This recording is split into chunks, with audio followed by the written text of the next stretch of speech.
ప్రార్థన వదలలేదు, నన్ను వదలలేదు, ప్రార్థన వదలలేదు, దేవుణ్ణి వదలలేదు.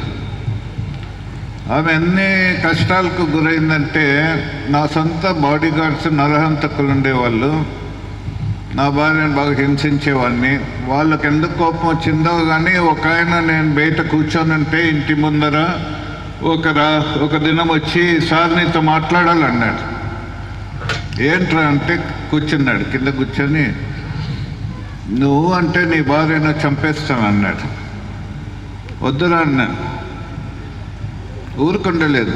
డేక్షాలో బియ్యం తీసుకుంటుంటే ఆ బియ్యం పైన తోడేసి నా భార్య రోజు బియ్యం తీసుకుండేది. దాంట్లో శక్తివంతమైన బాంబులు పెట్టి మళ్ళీ బియ్యం వేసేది. అంటే వేళ్ళు తగిలితే బాంబులు పేలి చనిపోవాలని.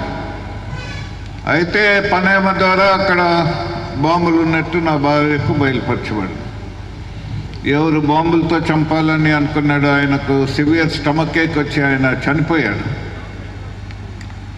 సో దాదాపు 50 సార్లు ఎన్నోసార్లు నేను చనిపోయిండేవాడిని. సో ఎలక్షన్స్ వచ్చినప్పుడు ఉదయకాలమే సాక్ష్యం చెప్పాను, ఏ విధంగా లారీల్లో బాంబులు పేలి చనిపోయారు. ఆ చనిపోయిన వాళ్ళని మేమే చంపామని సిఆర్పి వాళ్ళు వచ్చారు. నేను ముందర జీప్లో ఉన్నాను, వేరే ఊర్లకు పోయి పైకి తుపాకులతో కాల్చి బూత్ క్యాప్చరింగ్ చేసుకొని తిరిగి వస్తున్నాను. నేను ముందర జీప్లో కూర్చొని శివారెడ్డి వస్తాడో లేకుంటే పోలీసు వాళ్ళు వస్తారో అని ఇట్లా చూస్తున్నాను. సిఆర్పి వాళ్ళు నా పక్కనే రోడ్ పక్కనే గుంతలో దాచుకొని ఉన్నారు. మేము వచ్చేందుకు రోడ్ మీదకి వచ్చి ఫైర్ చేశారు. నేను ముందరకు వచ్చాను, దూచుకొని పోయినారు. రంధ్రం కూడా పడింది జీప్కి, బుల్లెట్ నాకు తగలలేదు. డ్రైవర్ ఆపాడు, దిగాము, మళ్ళా కాల్పులు జరిపారు. ఈ పక్కండే బాడీ గార్డ్కు దెబ్బలు తగిలి చనిపోలేదు, కింద పడిపోయారు. నన్ను హైదరాబాద్ జైలుకు పంపించారు.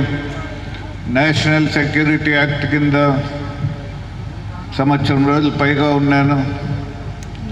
అప్పుడు నా శత్రువు మినిస్టర్ అయిపోయాడు. అక్కడ జైలు సూపరింటెండెంట్ ఫిలిప్స్ అని ఒక క్రిస్టియన్ మలయాళీ ఉన్నాడు. ఆయనకు చెప్పంపించాడు, ఈయన విషయం పెట్టి చంపండి అని. ఆయన ఒప్పుకోలేదు. నేను బ్యారెక్లో ఉంటే నా దగ్గరకు వచ్చి నిన్ను చంపాలని చూస్తున్నాడు, జాగ్రత్త అంటే సరే సార్ అని చెప్పాను. అక్కడ ఫెయిల్ అయిపోయింది. తర్వాత హైదరాబాద్ నుంచి కోర్టు కేసెస్కి వస్తుంటే బేతంచెల్ల అడవి ప్రాంతంలో ఒక చోట వ్యాన్ ఆపేసి సబ్ ఇన్స్పెక్టర్ రివాల్వర్ తీసుకొని కాల్చాలని చూశారు. పక్కన ఉండే కానిస్టేబుల్ ఒప్పుకోలేదు. ప్రొద్దుటూరు చేరుకున్నామో, రిటర్న్ జర్నీలో నన్ను చంపేస్తారని నేను యాక్షన్ చేశాను. గుండె నొప్పిని యాక్షన్ చేశాను. ఆ సబ్ ఇన్స్పెక్టర్ క్యా హోగా అన్నాడు. అంటే ఇట్లా గుండె నొప్పి వచ్చిందండి.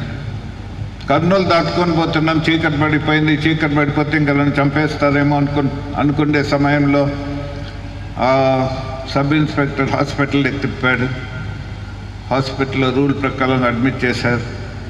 కర్నూలు పోలీసులు హ్యాండ్ ఓవర్ చేసి హైదరాబాద్కి వెళ్ళారు. నేను స్పెషల్ రూమ్లో ఉన్నాను. మరుసటి రోజు డాక్టర్ వచ్చాడు. డాక్టర్ వచ్చి నాకు ఇంజెక్షన్ వేశాడు, 2 వేశాడు. విషం ఎక్కిపోయింది, చనిపోయిండేవాడిని. 4-5 గంటల వరకు బ్రీదింగ్ ప్రాబ్లం వచ్చింది. మరుసటి రోజు డాక్టర్ తిరిగి రూమ్లోకి వచ్చి, నీకు గుండె నొప్పి లేదు, నీ కళ్ళు పరీక్ష చేయాలంటే నేను ఇట్లా కళ్ళు తెచ్చాను.